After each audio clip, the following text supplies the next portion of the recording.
Hello साथियों, आपके अपने YouTube channel let's do it पे बहुत बहुत स्वागत है। मैं हूं चंद्रभान। आज का जो वीडियो है, आप सभी को पता चल गया होगा कि सुप्रीम कोर्ट के जो case BSTC versus BEd MHRD ministry of human resources development जो शिक्षा मंत्रालय है, उसके केस की सुनवाई थी सुप्रीम कोर्ट में। उस केस की सुनवाई की जो अगली डेट है 19 जुलाई दे दी गई है। इस वीडियो में ये डिस्कस करेंगे कि ये डेट देने से इस केस के ऊपर क्या इफ़ेक्ट पड़ेगा और BSTC वालों का इसमें क्या फ़ायदा हुआ है या नुकसान हुआ है। आप देख रहे होंगे कि L1 लेवल 1 में जिसमें BSTC को केवल शामिल किया गया है, राजस्थान हाई कोर्ट का जो फैसला था उसको बरकरार रखा गया है। सबसे अच्छी बात ये है कि BSTC का जो राजस्थान हाई कोर्ट का फैसला था जिसमें बीएड को शामिल नहीं किया गया था, वो फैसला बरकरार है और L1 की जो ज्वाइनिंग है वो स्टार्ट हो चुकी है और डिस्ट्रिक्ट अलॉटमेंट की जो लिस्ट है वो भी अपलोड कर दी जा चुकी है। वो भी मैं आपके साथ शेयर करूंगा। बाकी ये बता देता हूं कि इससे BSTC का पक्ष मजबूत था, क्योंकि BSTC की जो भर्ती है उस पर किसी भी प्रकार का स्टे नहीं आया है। इसके अलावा जो नई भर्ती के अभी फॉर्म फिल हो रहे हैं उसके ऊपर भी किसी भी प्रकार का कोई स्टे नहीं दिया है। राजस्थान की तरफ से जो केस लड़ रहे हैं BSTC के संघर्ष समिति के, उन्होंने ये जानकारी शेयर की है। बाकी जितनी मेरी नॉलेज में था, क्योंकि आज जैसे ही केस की सुनवाई हुई, केस की सुनवाई लगभग 5 से 7 मिनट हुई है जी। उस पर क्या रहा कि जो MHRD है, शिक्षा मंत्रालय है, उसने SLP दायर की थी और उस SLP होती है, उसमें क्या होता है, उस केस को जिस तरह से अपनी मेंशनिंग होती है उसी प्रकार का एक रजिस्टर करना होता है। अगर वो डिफेक्टिव रह जाता है, किसी भी प्रकार का केस में कमी रह जाती है, तो उस केस को फिर आगे डेट दे दी जाती है। ठीक है, जिसके चलते इस केस की सुनवाई आगे 19 जुलाई 2022 को दे दी गई है।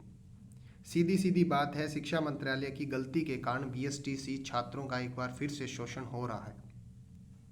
मैं यहाँ आपको बता देना चाहता हूँ कि सत्य को परेशान किया जा सकता है लेकिन पराजित नहीं किया जा सकता। ये हर एक BSTC का जो छात्र है, BSTC DLED ETT का जो छात्र है, वो ये बात बोल रहा है।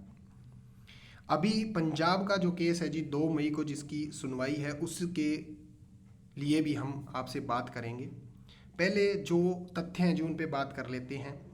सबसे इम्पोर्टेंट बात है कि BSTC केस के ऊपर किसी भी प्रकार की स्टे नहीं आई है। अगली तारीख है 19 जुलाई 2022 दे दी गई है और L1 की जो ज्वाइनिंग है, डिस्ट्रिक्ट जो अलॉटमेंट है, उसकी लिस्ट आ चुकी है।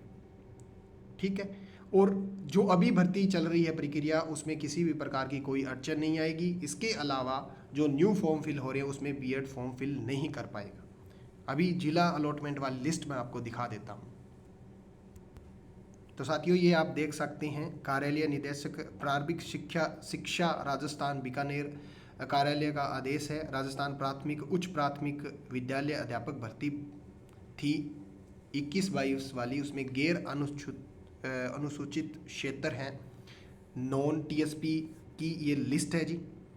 31/12/2021 के अंतर्गत राजस्थान पंचायती राज नियम 1996 के 277 के अंतर्गत ये पूरी एक लिस्ट जारी की गई है, जिसमें लेवल प्रथम की पूर्ण तौर पर एक प्रोविजनल लिस्ट है जी, जिसमें आपका एप्लीकेंट नंबर दिया गया है, मेरिट नंबर दिया गया है, कैंडिडेट का नाम, father name, date of birth, उसका जेंडर कैटेगरी और किस कैटेगरी में उसकी सिलेक्शन हुई है और उसकी एक्चुअल कैटेगरी क्या थी और अलॉटमेंट डिस्ट्रिक्ट कौन सा है। तो ये आप दे सकते हैं।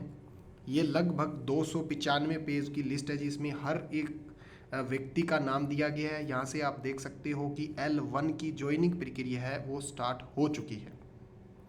अभी जो राजस्थान के जो विद्यार्थी हैं BSTC वाले, उनकी ज्वाइनिंग स्टार्ट हो जाएगी। उन्हें किसी भी बात का डरने की ज़रूरत नहीं है, वो जल्द ही अपने स्कूल ज्वाइन कर लेंगे।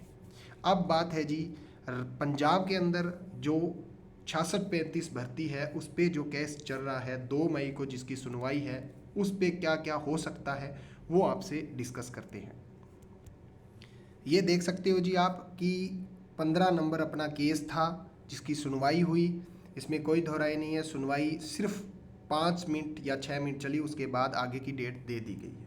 ठीक है, अभी हम डिस्कस करने वाले हैं कि किस किस चीज़ के ऊपर 6635 का जो मुद्दा है वो हल हो सकता है। तो देखिए जी, 6635 का जो अपना केस है सबको पता है जी, पंजाब में चल रहा है। 2 मई को उसकी सुनवाई है। हम सबको पता है कि जो अभी पूरे भारत के अंदर एनसीटी के जो रूल हैं, जो 2018 वाला रूल है वो एप्लीकेबल नहीं है, क्योंकि हाई कोर्ट ने फैसला सुनाया हुआ है और वो फैसला बरकरार है। तो 6635 के ऊपर 2 मई को स्टे जरूर टूटना चाहिए, क्योंकि सुप्रीम कोर्ट ने भी इस पे स्टे नहीं दिया है, फॉर्म फिल नहीं करवाए हैं बीएड के, और वहाँ पर बीएसटीसी के जो छात्र हैं उनको ज्वाइनिंग मिल रही है। तो Punjab and Haryana high court को सुप्रीम कोर्ट के फैसले को देखते हुए और राजस्थान हाई कोर्ट के फैसले को देखते हुए 2 मई की जो स्टे है वो ज़रूर तोड़नी चाहिए और टूटनी भी चाहिए। इसके लिए पंजाब की जो यूनियन है उनको भी ये बात, जो शिक्षा मंत्री है वहाँ के मीत हेयर जी, उनको ये बात बोलनी चाहिए। इसके साथ भगवत मान जो सीएम है उनको भी ये बात समझनी चाहिए कि जो रूल एप्लीकेबल ही नहीं है तो उसके बिहाफ पे स्टे नहीं देना चाहिए, क्योंकि इस केस को सुप्रीम कोर्ट ने भी स्टे नहीं दिया है। तो 6635 पर ये स्टे टूटना चाहिए और जो भर्ती प्रक्रिया है उसको सुप्रीम कोर्ट के फैसले के अधीन रख कर ज्वाइनिंग स्टार्ट कर देनी चाहिए, क्योंकि सुप्रीम कोर्ट ने ये बात बोली है कि जो भर्ती प्रक्रिया है वो उनके अधीन रहेगी। अधीन का मतलब ये होता है कि कल को अगर फैसला पीएसटीसी के पक्ष में नहीं आता तो फिर से एक नई सूची जारी की जाएगी और उसमें फिर से उन छात्रों को एक नई लिस्ट जारी कर फिर से ज्वाइन करवाया जा सकता है। पर एक बात ये सुनिश्चित है कि आज बीएसटीसी को सुप्रीम कोर्ट में स्टे नहीं मिली, इससे ये बात स्पष्ट हो चुकी है कि भर्ती प्रक्रिया है जो बीएसटीसी के पक्ष में रहेगी और बीएसटीसी सुप्रीम कोर्ट में अवश्य ही जीतेगी। आज जो शिक्षा मंत्रालय है उन्होंने कहीं ना कहीं एक जो हियरिंग का पैसा है वो बीएसटीसी छात्रों का फिर से बर्बाद कर दिया, और गरीब बीएसटीसी छात्रों ने जो संघर्ष करके इतना पैसा जुटाया था एक हियरिंग में, फिर से उन्होंने वो है खराब कर दिया। एक नई तारीख देने के कारण 19 जुलाई को अब फिर से पेरवाई केस की होगी। जो बीएसटीसी के लिए केस लड़ने वाले मजबूत जो टीम थी वो उतारी गई, और इसके अलावा जो भी आगे फैसला आएगा वो अपने यूट्यूब चैनल पे आपको अपडेट मिल जाएगी। शाम तक या कल तक जैसे ही ऑर्डर आएगा मैं आपको टेलीग्राम ग्रुप पे शेयर कर दूंगा। बाकी यूट्यूब पे भी एक वीडियो लाइव होकर हम बनाएंगे जिसमें आप अपने क्वेश्चन कर सकते हैं। तो 6635 पर जो 2 मई को सुनवाई है, आज 28 अप्रैल हो चुकी है जी, 3-4 दिन है। तो यूनियन और बीएसटीसी की तरह के जो काम करना चाहिए पंजाब की यूनियन को, हर एक बात बच्चों के साथ उन्होंने शेयर करनी चाहिए, क्योंकि बीएसटीसी संघर्ष समिति का जो टेलीग्राम ग्रुप है उसमें भी, और उसके अलावा उनके जो संघर्ष समिति के प्रधान हैं और रमेश रोयल जी खास करके, उनका बहुत बहुत धन्यवाद। वो एक अच्छे इंसान है जी, वो केस को हैंडल कर रहे हैं और एक एक बात बताते हैं। इसी तरह से पंजाब की यूनियन को ये बातें अपने साथियों को जरूर बतानी चाहिए और मजबूती से केस की पैरवाई करने के लिए वकील को बोलना चाहिए। ठीक है जी, वीडियो कैसा लगा जरूर कमेंट करना और चैनल को सब्सक्राइब जरूर कर लेना जी। Thank you very much, have a nice day.